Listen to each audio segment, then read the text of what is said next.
if you're near Edinburgh, if you're anywhere in the UK and have a lot of time, I think you should come to my show at the Edinburgh Fringe Festival. Come see A Shark Ate My Penis. It's really weird. It's not something you've seen before. It's going to teach you a lot about trans history, which will make you look very cool in conversations. And whether you are trans or not trans, I think you will learn about yourself along the way as well. So come on down. It's going to be fun, I promise. Hey there, it's me, Laser the Boy. And I have a show called A Shark Ate My Penis that's at the Edinburgh Fringe this summer. I'm starting on August 8th, and I will see you every day.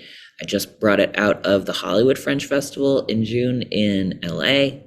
I'm having a really good time with it, and I hope you will come see it. But first, you've got to watch this video to learn more. I love musicals so much. I think the reason is, if I'm to dig into my own psychology, is that I really like people explicitly saying how they feel, because I have a hard time reading human emotion.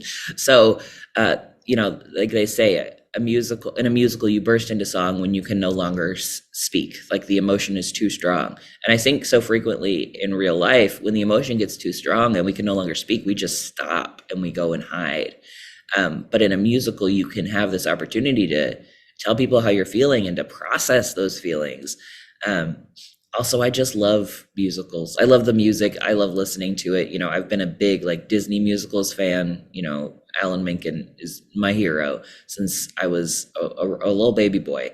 It's just the stuff that has always made the most sense to me.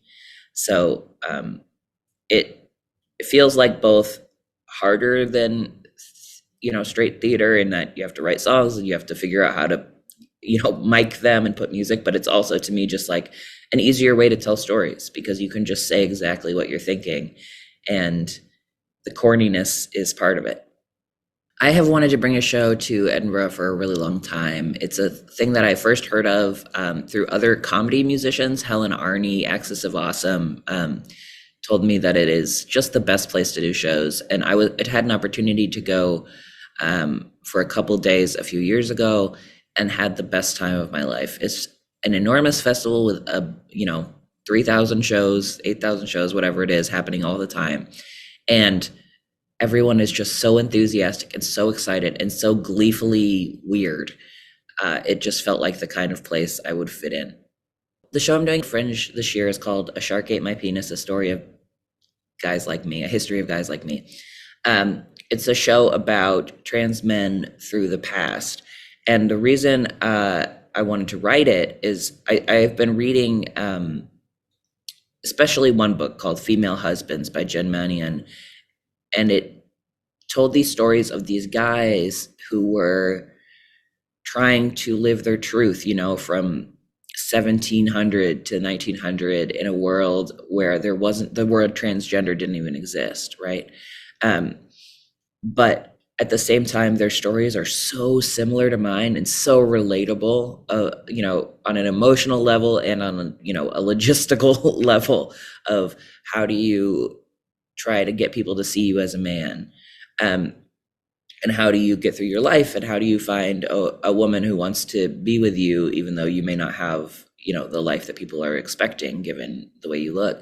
And it immediately hit me in the face of I have to write a musical about this. I have to tell these people's stories, because the songs that they would sing are the same songs that I would sing, about their feelings and their struggles. The main story of the musical is mine. It's a story about me and how I came out as trans, and why I didn't come out earlier, which is kind of the big mystery for me, because when I look back, everything is so obvious. So it's going through that, and then diving into the stories of these role models, of these guys throughout history, and how their stories are pretty much the same as mine. And also dealing with transphobia and people who say that it's not real, and the internalized transphobia that comes from, being a member of this society, which is represented by JK Rowling in the show. So we have, the actual plot has a lot of time travel, has a lot of conversations, has a lot of songs, but ultimately it's just a story told in a funny way about my journey.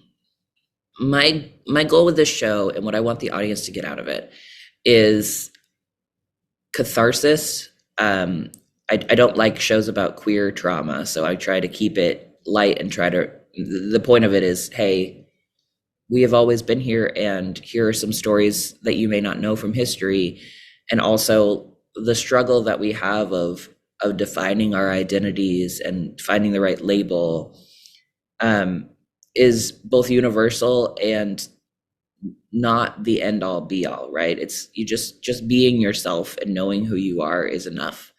And that's my goal with the show, whether you're trans or not. I hope that you can learn something and also learn something about your own journey on the way.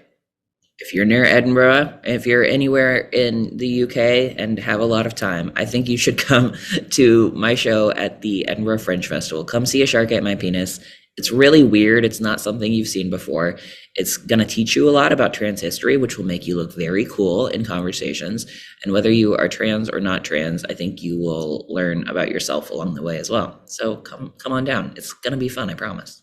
If you're not familiar with Edinburgh Fringe, it is an incredible event. I believe it's the biggest arts festival in the world. And most of the shows are people doing the same show every day from August 2nd to 28th, I believe are the times this year. So you're going to see people at the top of their game doing the weirdest stuff you can imagine. If you've never checked it out, either as a performer or as an attendee, it's life-changing.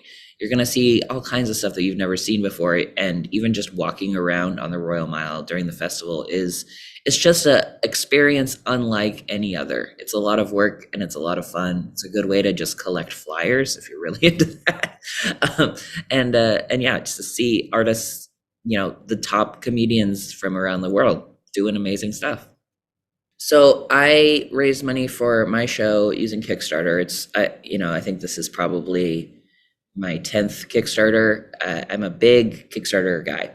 And I also I help other people run Kickstarters just because I think independently funded stuff funded by crowds is a really wonderful way to get stuff made that wouldn't otherwise get made, and really important things. At the moment, if folks want to support my journey, I have a tip jar on my website, and I have music you can buy. My artist name is Laser the Boy.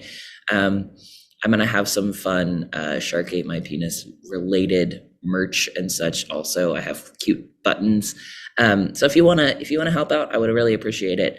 And I'm very thankful to the folks who already contributed so much, because Edinburgh Fringe is going to be real expensive, but very exciting.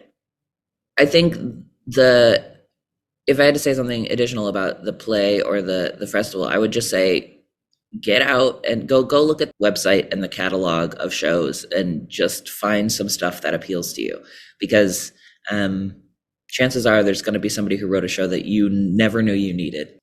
I'm Laser Weber, creator of A Shark Ate My Penis, and you should come see it at Edinburgh. I'm going to be at the Gilded Balloon Caveat every day at 6 p.m. or 1800 hours. And you will be able to enjoy that. It's pretty cheap. It's a really good time, and I hope you'll come out.